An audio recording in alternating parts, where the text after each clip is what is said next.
wide world of sports continues. That I can remember, I don't think I've seen the guy walk a step in this race.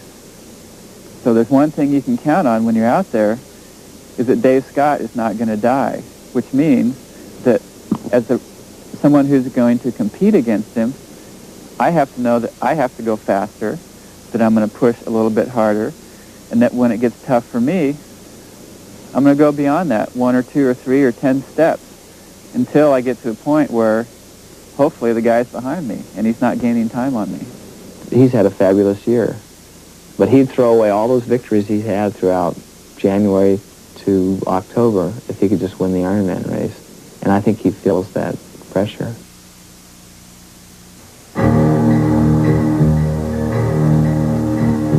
They stayed together for the first 2 miles through town, and then heading out into the lava fields with temperatures in the high 90s and the asphalt a blistering 120 degrees, Scott had let Alan go.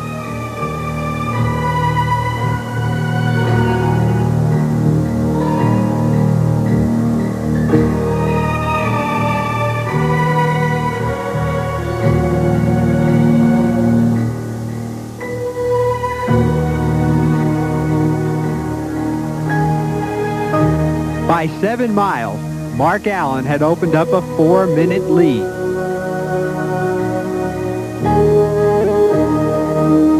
Even days before, the two men had very different philosophies about marathon strategy. The race doesn't really start until you're about 10 miles into that run. The race is going to be won by somebody who can just hammer all the way through that run.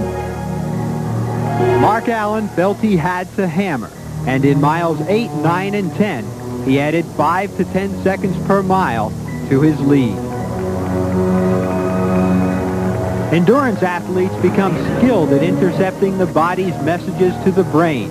Mark Allen is one of the best at ignoring his own distress signals. If you tell your body something long enough, it believes you. But from the outside, your opponents see what you won't admit. And when Scott and Allen got a good long look at each other near the turnaround, what Dave Scott saw gave him inspiration. Scott knew that he was feeling strong, and he sensed that Mark Allen's form was deteriorating.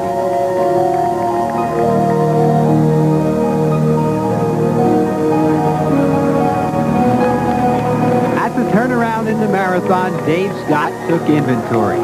10 miles to go. He had planned to start racing in earnest here. 4.5 minutes down on Allen, he began the chase.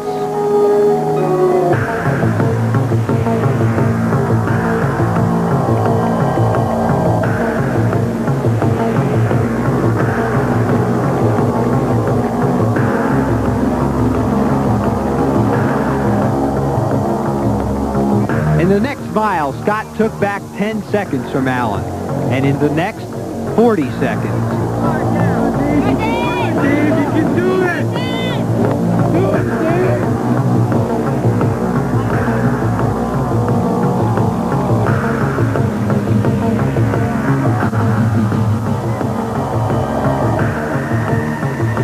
Mark Allen was approaching the wall, and the next water stop was irresistible.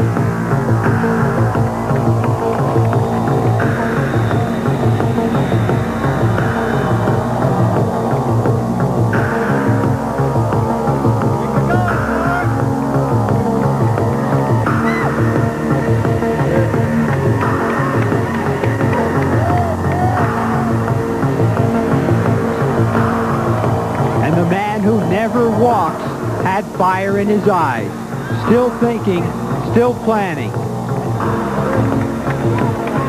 on, Dave, he's walking up there. He's walking, Dave. Let's go.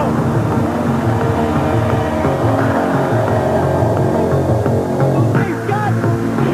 Woo! Yeah! You got him, Dave.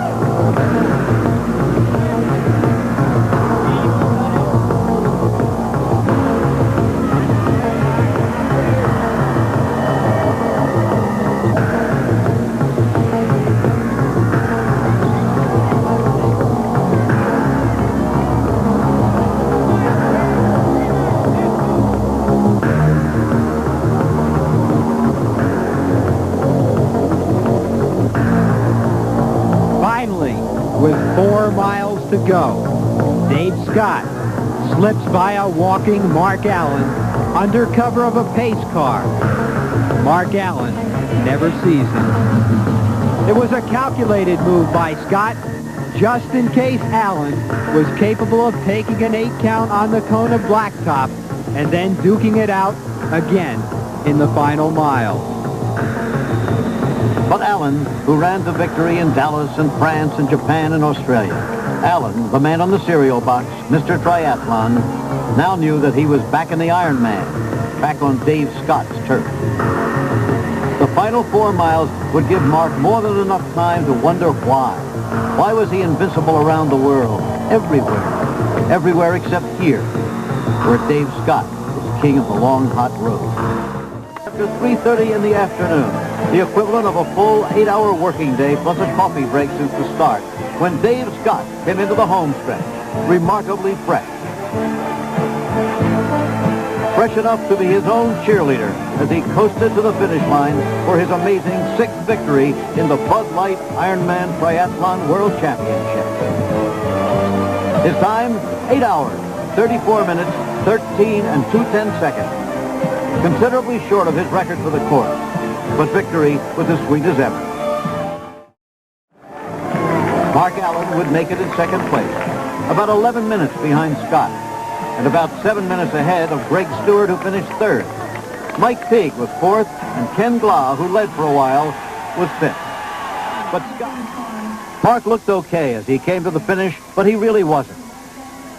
Taken to the medical tent, he was pumped with 3 liters of glucose solution. He didn't respond. He had to be rushed to the hospital, where he was found to be severely dehydrated and bleeding internally. Mark Allen would return to race another day.